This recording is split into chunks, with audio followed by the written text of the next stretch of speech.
할렐루야, 할렐루야. 10월 4일 수요예배 오신 여러분들을 주님의 이름으로 환영하고 축복합니다.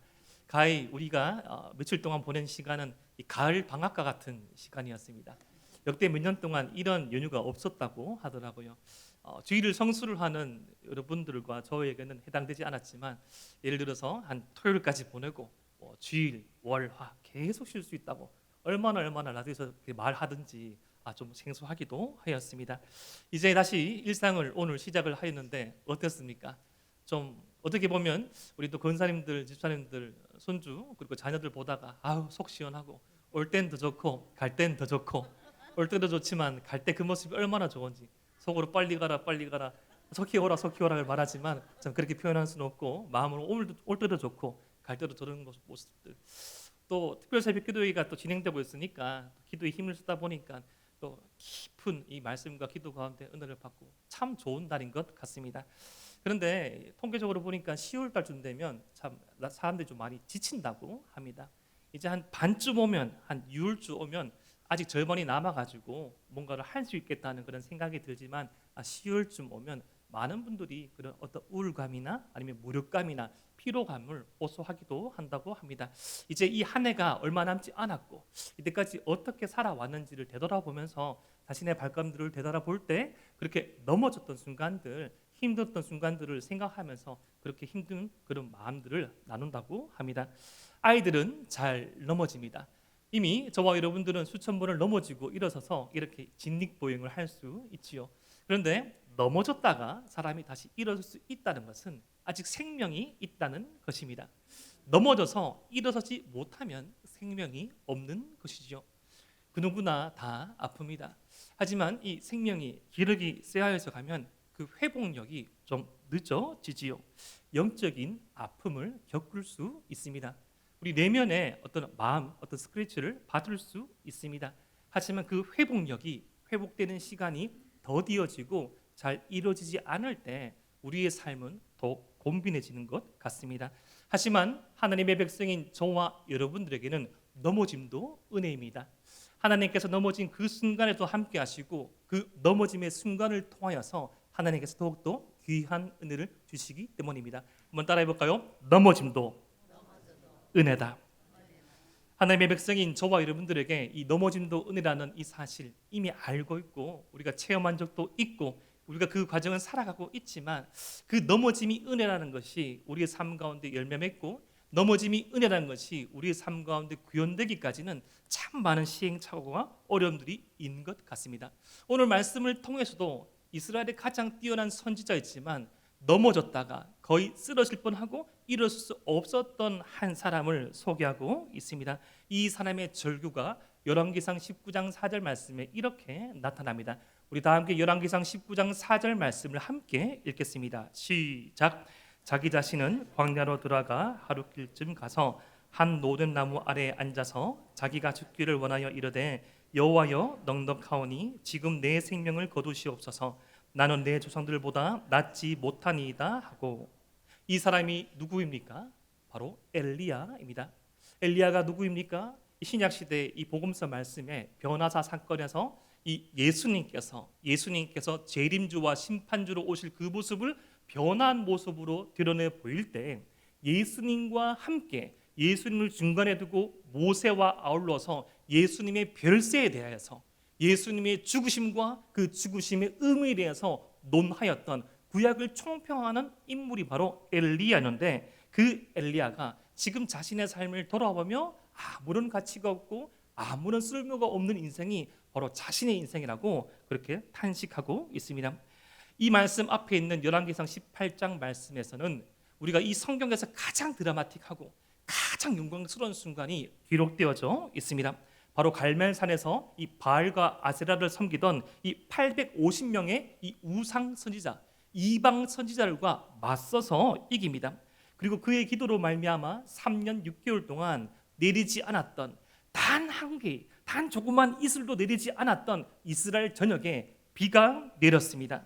그리고 여호와의 큰 능력이 임하여서, 그 능력이 의하여서 이 아합의 전차, 아합의 이 마차를 수월하여서 뛰어가는, 어떻게 보면 영어로 표현한다면 가장 히어로적이고 가장 영웅적이고 가장 드라마틱한 그 순간에 쓰임받았던 하나님의 종이 바로 엘리야였는데, 그 엘리야의 사역의 정점의 순간 예상치 못한 강적을 만나게 됩니다. 그 강적이 열왕기상 19장 1절에 등장합니다. 우리 열왕기상 19장 1절 말씀을 함께 읽겠습니다. 시작. 아합이 엘리야가 행한 모든 일과 그가 어떻게 모든 선지자를 칼로 죽이는지를 이세벨에게 말하니.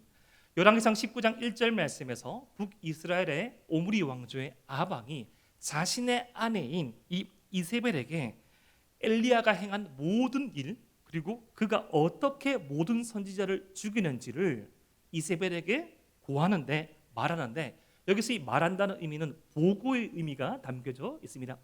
그러니까 지금 이 북이스라엘의 왕은, 바로 오므리 왕조의 왕은 아합 왕이지만 실세는 누구다? 바로 이세벨이었던 거죠. 지금이나 그때나 실세는 다 안방 마님이십니다. 바뀌지 않죠. 지금 내무부 장관께 보고를 하고 있는 것입니다. 결재가 떨어져야 돼요. 근데 열왕기상 18장 말씀에서는 제가 앞서 이 추격해서 말씀을 전해드렸지만 가장 영광스러운, 가장 드라마틱한 하나님의 역사가 기록되는데, 그 하나님의 역사를 아합은 단 한 줄로 이렇게 폄하해서 말합니다.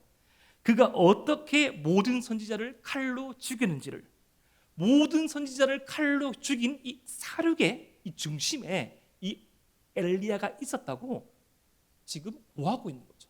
지금 이 꼬바르고 있는 겁니다. 속된 말로. 이 말을 듣자 북이스라엘의 실세인 이세벨이 이렇게 반응합니다. 열왕기상 19장 2절 말씀. 이세벨이 사신을 엘리야에게 보내어 이르되 내가 내일 이맘때에는 반드시 내 생명을 저 사람들 중 한 사람의 생명과 같게 하리라. 그렇게 하지 아니하면 신들이 내게 벌 위에 벌을 내림이 마땅하니라 한지라. 지금 이세벨의 반응이 무엇입니까? 지금 너의 그 역사로 인하여서 죽임당한 그 사람들처럼 네가 될 것이다. 어떻게 하면 내일 이맘때까지 이 나라를 떠나지 아니하면 내가 죽이겠다고 이세벨이 말합니까? 이세벨이 사람을 보내어서 말합니까? 지금 이세벨이 사신을 메신저를 보내어서 말하죠. 이세벨은 우상의 어머니입니다. 이 바알과 아스다롯을 이 이스라엘과 남유다에 체계적으로 보급한 악의 화신이죠. 우상의 어머니답게 우상을 걸어서 맹세하고 있지만, 이미 열왕기상 18장 말씀에서는 그 우상이, 바알과 아세라가 힘이 있다 없다 어떻게 증명되었습니까? 아무런 힘이 없음이 증명되었습니다. 그렇게 자신의 몸을 자위하고 자신의 몸을 난도질하였지만 바알과 아세라는 불로도 물로도 응답하지 않았습니다.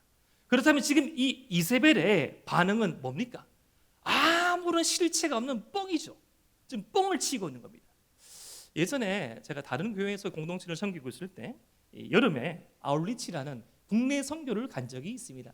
지금도 이 시골 교회에 가면 큰 개들이 있지요. 이제 종을 잘 알지 못하는, 어떤 종인지 참 모르지만 참 성격 좋게 생겼는데 초반에 친해질 때까지는 참 매서운 그런 개들이 있습니다. 근데 그 공중 화장실이 이 같은 숙소를 쓰는 예배당 밖에 저기 한 켠에 있었습니다. 근데 지나갈 때 그 묶인 개를 지나갈 수밖에 없는 자리인데, 처음에 저도 이제 개를 참 무서워하지 않은데 아주 큰 그 이제 개들이 달려들려고 하니까 무섭더라고요. 그 모습을 보고 그 교회 노 권사님들께서 목줄을 딱 묶어 주셨거든요. 딱 개들이 막 쫓아 나오는데 딱 걸려가지고 한 이만큼 안전하게 아무리 밟으는 소리도 못 나오게, 목사님 제가 단디 묶어놨습니다, 그러는 거예요. 지금 이세벨은 그런 목줄 매인 개와 같습니다. 지금 위협하고 있고 짓고 있지만 할 수 있는 것은 아무것도 없습니다. 지금 이세벨이 지금 엘리야를 죽이려면 사신을 보내는 것이 아니라 자객을 보내야죠. 근데 자객을 보낼 수 없어요. 이리 열왕기상 18장 말씀까지 그 엘리야의 능력이 어떠한지, 더 정확하게 말하자면 엘리야와 함께 하시는 여호와 하나님이 어떠한 능력을 가졌는지를 온 천하가 알고 있기 때문에 지금 이세벨이 할 수 있는 것은 짓는 것이죠. 위협할 수밖에 없는 것입니다. 그런데 그 위협을 할 때 아주 악랄한 방법을 쓰죠. 교활한 방법을 씁니다. 시간을 정해준 유혹과 공포를 씁니다. 이 드라마에 보면 가끔씩 드라마에 보면 그런 장면 나오지 않습니까? 어떤 이렇게 돈을 빌려 가는데 그런 사채업자들이 막 추심을 할 때 막 돈이 없는 선한 이 주인공한테 이렇게 위협하죠. 내일 이맘때까지 나오지 않으면 다 박살낼 줄 알아. 내일 이맘때 그 말 이야기를 딱 들으면 밥이 막 안 넘어갑니다. 저는 그냥 그림 없으시죠? 괜찮습니다. 그런 어떤 위협하는 어떤 시간을 두고 위협하는 그런 모습들, 내일 이맘때까지 알고 있지. 뭐 하지 않으면 뭐 할 거야. 위협하는 그런 악의 세력들. 지금 이세벨의 반응으로 알 수 있는 사탄의 전략이 있습니다. 사탄이 저와 여러분들에게 하나님의 백성에게 할 수 있는 것은 위협하는 것밖에 없습니다. 그냥 위협만 할 뿐이에요. 그냥 짓는 것입니다. 실체가 없습니다. 물 수 없어요. 그런데 짓고 물려고 하고 위협하는 그 모습에 우리가 용기를 잃고 우리 자신이 누구인지, 우리와 함께 하시는 주님이 누구인지를 잊어버릴 때 어떠한 모습을 보일 수 있는지가 위의 말씀에 나타납니다. 열왕기상 19장 3절 말씀, 이러한 이세벨의 이 반응에 대한 엘리야의 반응을 살펴봅시다. 열왕기상 19장 3절 말씀을 함께 읽어보겠습니다. 시작. 그가 이 형편을 보고 일어나 자기의 생명을 위해 도망하여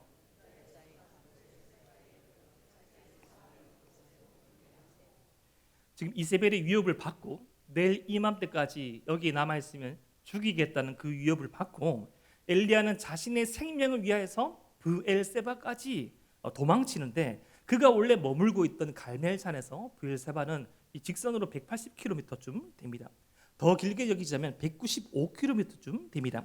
북이스라엘에서 남유다를 가로질러서 남유다 안에서도 제일 남단에 있는 브엘세바로 가는 것입니다. 예를 들어서 이 북한에 있는 선지자가 바로 엘리야라 칩시다. 엘리야가 평양에 있었어요. 근데 평양에 있었으면 이 383을 건너서 서울만 오면 북한에 있는 이 괴뢰군이, 북한에 있는 적군이 절대 해할 수 없죠. 그런데 서울에 와서, 아니 세종에 와서 머무는 것이 아니라 저기 밑에 남해까지 가는 거예요. 아니 바다 건너서 제주도까지 가는 겁니다. 좀 이해되지 않는 행동이고, 얼마만큼 엘리야가 겁에 질러 있고 얼마만큼 엘리야가 그가 급하게 그리고 아주 확실히 도망치려고 하고 있는지 보여주고 있습니다. 앞선 열왕기상 18장 말씀에서는 이스라엘의 하나님을 위하여서 아합의 전차 마차 앞을 달렸던 그가 이제는 자신의 생명을 위하여서 지금 하나님을 떠나 브엘세바로 뛰어갑니다. 구약 성경에서 이 하나님의 백성이 최남단 브엘세바로 간다는 것은 이 긍정적인 의미가 아닙니다. 이 브엘세바에서 조금만 더 가면 애굽입니다. 하나님의 백성이 약속의 땅에 머물지 아니하고 애굽에 가거나 아니면 블레셋 땅에 갔을 때는 항상 거의 동일한 결과가 나타납니다. 어떻게 되죠? 하나님의 백성이 머물러야 할 곳에 머무르지 아니하면 반드시 분명히 화를 입게 되고 우를 범하게 됩니다. 지금 이 엘리야는 하나님의 선지자로서의 마지막 자존심 또한 구겨지고 있으며 그의 정체성까지도 힘들어지는 그런 모습 가운데 있는 것이죠. 그리고 자신과 함께한 종도 두고 혼자 있으려고 하고 혼자 어디로 가려고 합니다. 열왕기상 19장 4절 말씀, 자기 자신은 광야로 들어가 하루길쯤 가서 한 로덴나무 아래에 앉아서 자기가 죽기를 원하여 이르되 여호와여 넉넉하오니 지금 내 생명을 거두시옵소서. 나는 내 조상들보다 낫지 못하나이다 하고, 지금 이세벨을 떠나가서 가장 밑에 있는 이스라엘 남단으로 가서 지금 종을 내버려 두고 모든 거 귀찮아하면서 종을 내버려 두고 걸어가서 사막을 온종일 걸어서 로덴나무 한 그루 앞에 이르렀습니다. 사랑하는 대동교회 성도 여러분, 우리가 로덴나무라고 이야기를 들으면 많은 교회에서 로덴나무를, 로뎀이란 말을 카페로 많이 이름을 쓰고 있습니다. 그래서 아주 뭐 이렇게 쉼터, 아주 풍성한 그런 의미를 가지고 있지만, 제가 오늘 사진을 준비하지 않았지만 이 로뎀 나무는 이 쌀이가 나무, 그러니까 많이 커봤자 1m에서 2m까지 자라지 않고 잎이 무성하지 않은 덤불과 같은 나무입니다. 태양볕, 이 완전 째리 찌는 태양볕 아래에서 자신보다 훨씬 작은 볼품없는 이 쌀이과 나무, 잎이 거의 없는 그 나무에 기대어서 죽기를 청하는 선지자의 모습, 가장 비참하고 가장 힘들고 가장 외롭고 가장 어려웠던 순간의 모습 아닙니까? 이런 이 로덴 나무, 이런 이 사리까 나무에 이 기대어서 또다시 한 번 더 비명을 질렀던 사람이 구약 말씀에 나옵니다. 바로 창세기 말씀에 나오는 이 아브라함의 여종이었던 이 사라의 종이었던 하갈입니다. 하갈이 이스마엘을 놓고 이 사라가 자신을 하갈의 아들이 그를 이제 이삭을 못 살게 구웠을 때, 도망쳐 나왔을 때 죽기를 청하였던 그 고각 가운데 이 사리까 나무가 또 있었지요. 아주 볼품없는 나무입니다. 그 볼품없는 나무, 어떻게 보면 이 생명을 의지할 수 없는 그 나무에 기대어서 이스라엘의 변덕과 이스라엘의 어떤 죄악 앞에서 지친 모세가 그랬듯이 이스라엘의 참혹한 현실 가운데 너무나 슬퍼하고 자기하였던 에레미야가 그랬던 것처럼 엘리야 또한 죽기를 청하고 있습니다. 그런데 지금 엘리야가 이렇게 죽기를 청하는 이유가 무엇입니까? 여호와여 넉넉하오니 지금 내 생명을 거두시옵소서. 나는 내 조상들보다 낫지 못하나이다 하고, 넉넉하오니 이제는 더 바랄 것이 없습니다. 이제는 다 되었습니다. 이제 할 만큼 했습니다. 하나님, 제가 할 만큼 했습니다. 제가 할 만큼 하나님께서 말씀하신 그 사명에 순종하였고, 내가 할 만큼 이 공동체 가운데 하나님의 말씀을 대언하였고, 내가 할 만큼 하나님의 이 사명을 쫓아서 이 민족을 섬겼지만 제가 하신 것은 여기까지인 것 같습니다. 지금 엘리야가 이렇게 힘들어하고 이렇게 절망하며 이렇게 죽기를 청하면서 달려온 그 이유가 무엇입니까? 이만하면 엘리야가 생각하기를 이스라엘이 변할 줄을 알았습니다. 자신도 측정하지 못한 전무후무한 능력이죠. 가장 뛰어난 능력, 가장 위대한 능력, 엘리야의 능력이 얼마나 뛰어난지 예수님께서 행하신 그 능력의 거의 대부분이 엘리야의 그 기적의 재현이었습니다. 그래서 예수님을 누구는 엘리야라 말하죠. 예수님께서 사람들에게 너희는 나를 누구라 생각하느냐 하였을 때 어떤 이들은 세례 요한이다, 어떤 이들은 선지자다, 어떤 이들은 엘리야라 했을 때 엘리야라 칭한 예수님의 그 특성은 뭔가 하면 능력 있는 선지자였던 거죠. 가장 그 카리스마틱한, 가장 뛰어난 능력을 보였음에도 불구하고, 전무후무한 역사를 보였음에도 불구하고 그에게 다가온 것은, 그에게 찾아온 것은 무엇입니까? 하나님의 역사 앞에서 흔들리지 아니하는 이세벨의 단 한마디, 내일 이맘때까지 이곳을 떠나지 않으면 죽여버리겠다. 이만하면 변할 줄 알았는데, 이만하면 이제 하나님의 말씀으로 북이스라엘이 돌아올 줄 알았는데, 이만하면 아합도 회개를 하고, 이만하면 이세벨도 깨닫고, 이제는 이 바알의 본질이 깨트려지는데, 이제는 하나님의 여호와의 말씀이 온 땅을 충만케 하는 그 역사가 일어나야 되는데 일어나지 않을 것만 같다. 정작 그가 기도했을 때 손바닥만한 자그마한 구름이 떠서 그것이 점점점 다가와서 3년 반 동안의 기갈을 해결하는데 하나님의 백성의 마음에 기갈이 멈추지 않는 것을 보면서 그는 깊은 절망, 깊은 아픔 가운데 처하게 되었던 것입니다. 엘리야가 넘어진 그 이유 가운데 우리가 대할 수 있는 이 신앙의 위험을 찾아볼 수 있습니다. 그 현실은 바로 이것입니다. 우리는 바뀌지 않는 현실 앞에서 우리는 넘어질 수 있다는 것입니다. 우리는 바뀌지 않는 현실 앞에서 우리는 넘어질 수 있습니다. 예전에 다른 교회를 섬기고 있을 때 늦게까지 기도하시던 권사님들이 계셨어요. 집사님들이 계셨습니다. 그분들은 몇 가지 특징이 있으셨습니다. 기도의 사람, 은혜의 사람이기도 하는데 그 권사님, 집사님께서 돌아갈 그 집이 너무 힘드신 거예요. 너무 힘든 거예요. 아무리 기도를 하고, 아무리 하나님의 말씀 앞에 헌신을 하고, 아무리 주님의 몸된 귀를 섬겼지만 내가 돌아갈 그 가정 앞에서의 그 아버지가, 내가 돌아갈 그 가정 안에서의 그 자녀가, 내가 돌아갈 그곳에서의 그 남편이, 내가 돌아갈 그곳의 가족이 바뀌지 아니하고, 하나님의 말씀 가운데 변화될 기미가 보이지 아니하고, 하나님의 말씀 앞에서 그 반응하지 않는 그 차찬, 그 싸늘한 그 미소와 도무지 하나님의 말씀이 통일되지 않을 것만 같은 그 공동체로 가끔씩 생각하니 그렇게 남으셔가지고 그렇게 기도하시고 그렇게 부르짖으시고 또 기도하시고 또 기도하시고 또 기도하시고 하나님의 백성이 가장 큰 낭망을 경험할 수 있는 점이 무엇입니까? 하나님의 은혜가 우리의 심령 가운데 충만하지만, 하나님의 말씀이 우리의 배랑 가운데 충만하지만, 하나님의 은혜가 이 공동체 가운데 흘러넘치지만, 정작 내가 살아가는 이 삶의 현장 가운데서, 정작 내가 관계를 맺고 있는 이 가정 안에서, 내가 살아갈 이 땅 가운데서 하나님의 말씀이 살아있지 않음을 느낄 때, 하나님의 은혜가 통일되지 않음을 느낄 때, 우리는 때로는 깊은 절망과 깊은 낙담과 깊은 어려움 가운데 처할 수 있다는 것입니다. 그런데 이런 이 엘리야의 말과 행동에서 우리는 또 모순을 또 발견하게 됩니다. 지금 엘리야는 이 떨기나무 아래에서, 로덴나무 아래에서, 사리까나무 아래에서 죽기를 청하고 있죠. 근데 상식적으로 생각해 보면 죽으려면 어디에 있어야 됩니까? 죽으려면 갈멜산에 그대로 있으면 됩니다.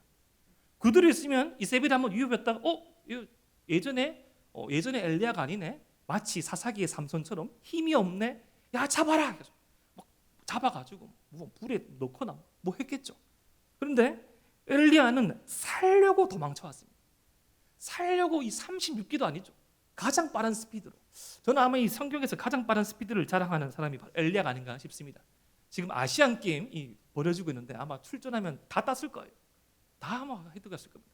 그렇게 빨리, 그렇게 먼 거리를, 마라톤의 4배 이상의 거리를 뛰어왔는데, 지금 로덴나무 아래에서 하나님께 죽기를 청하는 이 엘리야의 모습은 좀 모순되지 않습니까? 지금 엘리야는 정작 죽으려고 하는 것이 아닙니다. 죽으려고 할 수밖에 없는, 아니 정말 죽을 것만 같은 괴로운 심정 가운데 하나님 앞에 반문하고 있는 것이죠. 오 아버지 하나님, 열왕기상 18장까지 가운데 역사하신 하나님은 어디 계십니까?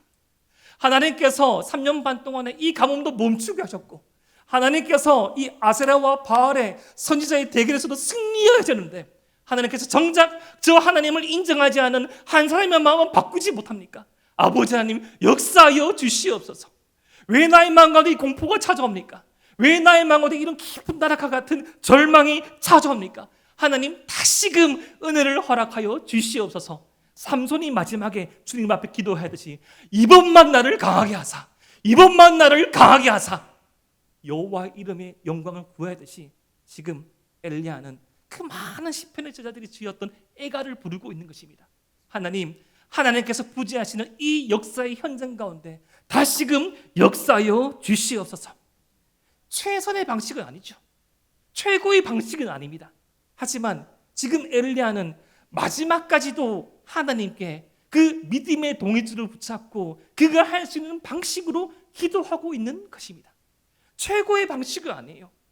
예를 들어서 믿음의 선진들 가운데 뭐 조금 나락에 떨어졌지만 거의 동일한 모습을 보이는 요셉과 같은 경우는 아닙니다. 요셉은 당당하게 보디발의 아내의 유혹에서도 뿌리치죠.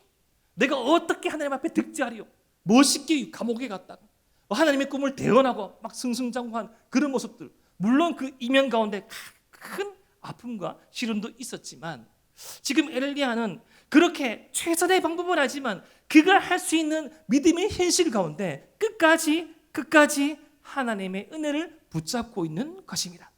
사랑하는 대동의 성도 여러분, 변하지 않는 믿음의 현실 가운데 저와 여러분들에게도 이러한 모습이 있기를 주님의 이름으로 축복합니다. 최선의 모습은 아닙니다. 좀 짜증을 내죠. 저도 짜증을 냅니다. 제가 짜증을 내는 건 저희 아내가 제일 많이 알 겁니다. 얼마나 짜증이 많은지 저를 위해서 기도해 주십시오.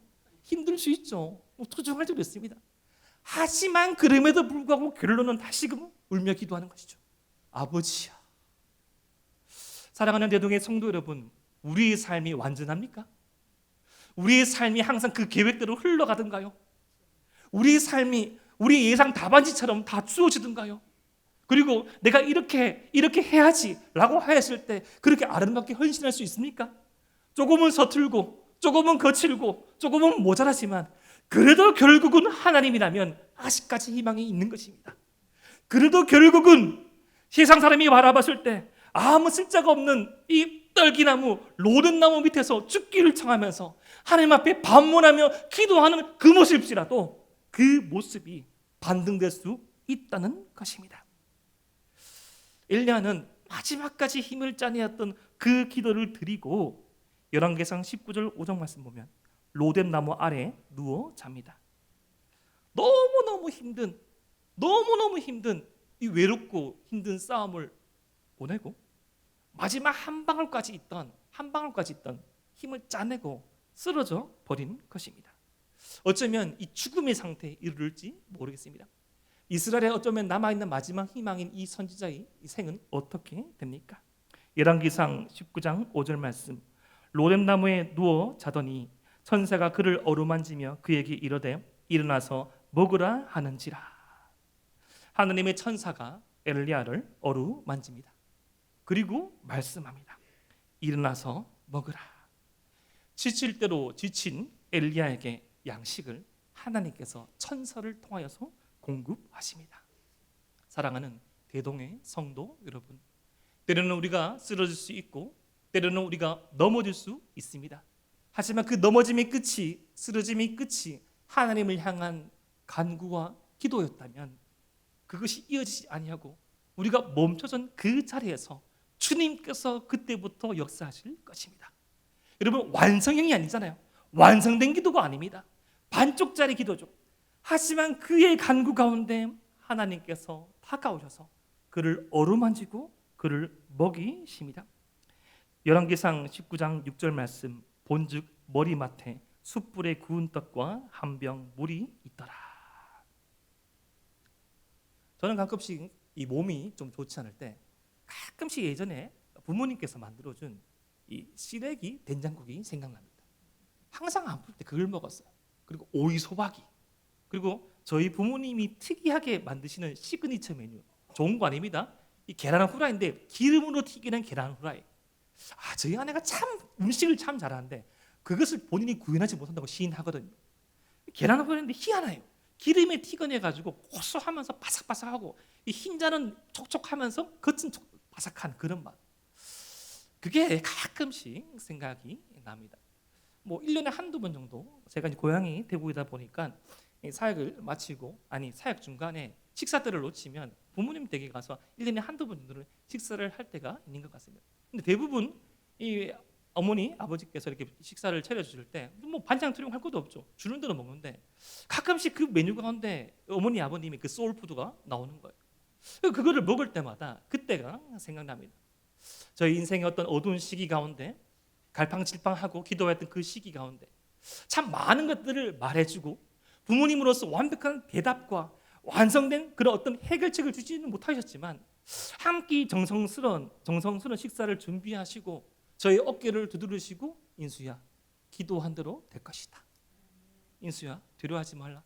기도한 대로 될 것이다. 지금 하나님께서 엘리야에게 그런 식사를 주고 계신 것이죠. 부활하신 주님을 뒤로하고 다시금 고기잡이를 떠난 제자들에게 예수님께서 어떻게 하셨습니까? 밤새 동안 제자들을 기다리시고 조반을 만드셨죠. 좀 말하시는 거 아닙니까? 에이그 일이 이래서 되겠네. 3년이나 날 따라다니고 얼마나 많은 능력을, 하늘의 권세를 받고 오병이어를 기적하고 칠병이어를 기적하고 무리를 걸었고 내가 부활까지 하는데 이제까지 이렇게 살아가면 어떡하겠니? 라는 말 한마디 없이 밤새도록 수고한 제자들을 위하여서 아침을 준비하신 예수님의 아침 밥상.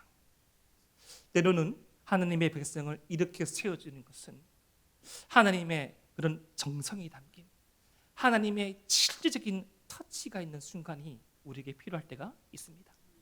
하나님의 도우심은 항상 이렇게 구체적입니다. 무하지가 않아요. 우리에게 접촉될 수 있는 것, 우리를 살릴 수 있는 것, 우리에게 표징적으로 주어질 수 있는 것, 우리는 그것을 구하고 그것을 맛보고 그것을 붙잡고 살아가야 합니다. 그리고 그 은혜를 누리고 그것을 우리는 누구에게 전달해 주어야 합니다. 방금 만든 따뜻한 떡과 이 뜨거운 태양빛을 식혀줄 시원한 물을 엘리야가 먹고 난 다음에 다시금 또 먹입니다. 열왕기상 19장 6절 말씀 본즉 머리맡에 숯불에 구운 떡과 한 병 물이 있더라. 이에 먹고 마시고 다시 누웠더니 이것을 먹고 다시 눕습니다. 제가 같으면 썽이 날 것 같은데 먹었으면 정신 차려라 하면서 다시 잡니다. 얼마만큼 찢었을까요? 얼마만큼 찢었을까요? 요즘은 그런 일들이 좀 적지만 예전에 이 중고등학교 때 한참 중고등학교 모든 수련회 끝은 올라이트 아닙니까? 밤을 새워서 뭔가 그렇게 의미 있는 행동은 아니지만 의미 없는 일들을 하지만 교회 안에서 할 수 있는 그런 나눔들을 하죠. 막 개똥철학 비슷한 거 막 나누면서 하나님의 뜻 광고하면서 하나님의 뜻이 어딘지 모르겠다. 밤새 얘기하지만 마지막에 떡볶이 먹으러 가자 이렇게 얘기하고 마치고. 그리고 밤을 새고 집에 돌아오면 저는 한 번은 그런 적이 있습니다. 26시간을 잤더라고요. 하루 넘게 자는 거예요. 사람이 그렇게 피곤하면 그럴 수 있습니다. 또다시 먹고 자는 엘리야에게 하나님께서 어떻게 반응하십니까? 우리 열왕기상 19장 7절 말씀을 함께 한번 읽어봅시다. 시작.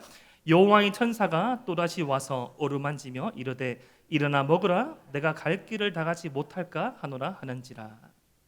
또다시 와서 어루만지며 이르되 일어나 먹으라 합니다.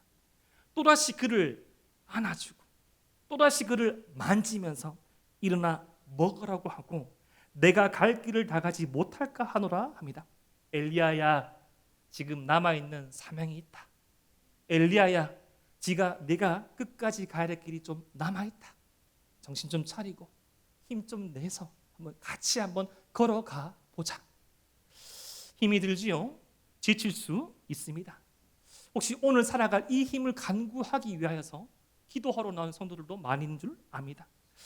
우리의 그 간구를 외면치 아니하시고 숯불에 구운 떡에 한 병 물로 먹이시는 하나님께서 우리와 함께 하실 때 우리는 주어진 길을 완주할 수 있을 것입니다. 열왕기상 19장 8절 말씀 이에 일어나 먹고 마시고 그의 음식물의 힘을 의지하여 40주 40야를 가서 하나님의 산 호렙에 이르니라. 아멘. 하나님의 위로와 은혜를 힘입은 엘리야는 40주 40야를 걸어갈 거리는 아니었지만 힘겹게 그가 가야 할 그 목적지를 끝까지 완주하게 됩니다. 엘리야가 확인하고 싶었던 것, 엘리야가 다시 붙잡고 싶었던 것은 자신의 사명이었습니다. 그래, 내가 하나님의 말씀을 맡은 주의 종이지, 내가 주의 손에 붙잡힌 인생이지, 주님께서 나와 함께 하신다면, 주님께서 내게 다시금 은혜 주신다면 이 길을 걸어갈 수 있지라는 그 사명을 확인하고 그가 가야 될 길을 걸어갔던 것입니다. 오늘 말씀을 통하여서 우리 마음판에 새기고 살아내는 말씀을 세 가지로 정리해 봤습니다. 첫 번째, 바뀌지 않을 것만 같은 현실 뒤에 하나님이 계십니다. 바뀌지 않을 것만 같은 현실 뒤에 하나님께서 계십니다. 엘리야는 그 자신이 흘리는 이 지점 너머에, 이 현실 너머에 하나님을 봤습니다. 그가 쓰러진 그곳이 회복의 기점이 되었고 그가 멈춰진 그곳이 하나님의 은혜를 체험한 그곳이 되었습니다. 사랑하는 여러분의 성도 여러분, 멈춰섰습니까? 넘어졌습니까? 돌아섰습니까? 그때 하나님께 쓰러진 그 자리에서 간구할 때 그곳이 우리에게 한 병 물과 따뜻한 떡이 주어지는 최고의 만찬이 될 것입니다. 두 번째, 하나님이 주시는 위로와 은혜를 누릴 수 있는 시간이 우리에게 필요하다는 것입니다. 하나님께서 주시는 위로와 은혜를 누릴 수 있는 시간을 확보하셔야 됩니다. 우리 개혁주의 교회에서는 은혜의 방편을 세 가지로 말하고 있죠. 말씀과 기도와 성례입니다. 하나님의 말씀 가운데 주님의 위로의 말씀을 들어야 됩니다. 그 말씀을 붙잡고 주님과 함께 대화, 주님과 함께 약속의 말씀을 확인, 주님의 뜻을 간구하는 기도를 하셔야 됩니다. 그리고 1년에 몇 차례 이루어지는 이 성찬을 비롯하여서 우리 삶 가운데 이 떡과 잔을 나누는 이 성만찬 같은 삶을 통하여서 다시금 우리 삶 가운데 솟아나는 부활의 생명으로 살아갈 때 주님께서 주시는 위로와 은혜를 누릴 수 있습니다. 이 시간은 확보되어야 됩니다. 이 시간은 확보하셔야 됩니다. 그리고 세 번째, 하나님의 백성은 사명으로 사는 것을 잊지 마셔야 됩니다. 하나님의 백성은 돈으로 사는 존재가 아닙니다. 하나님의 백성은 편리한 어떤 주거 환경이 사는 것이 아닙니다. 하나님의 백성은 그 자신의 성공으로 사는 것도 아니고요. 하나님의 백성은 오직 사명으로 살아갑니다. 하나님께서 내게 주신 사명, 하나님께서 나를 통하여서 이 교회 가운데 주신 사명, 하나님께서 우리를 통하여서 이 땅 가운데 주신 사명, 그 사명을 잊지 않고 그 사명을 붙잡고 살아갈 때 그 사명을 감당할 수 있는 은혜 주시고 힘 주시고 능력 주시는 주님으로 말미암아 오늘 우리에게 남겨진 이 여생을 더욱더 복되고 더욱더 선하게 살아갈 것입니다. 오늘 말씀을 통하여서 우리의 삶을 통하여서 주님의 사명을 이루시길 원하는 그 하나님의 선하신 계획을 깨닫고 지치고 쓰러지고 낭망될 때, 그때 그곳에서 주님을 향한 간구함을 잊지 아니하는 저와 여러분 되시기를 주님 이름으로 축복합니다.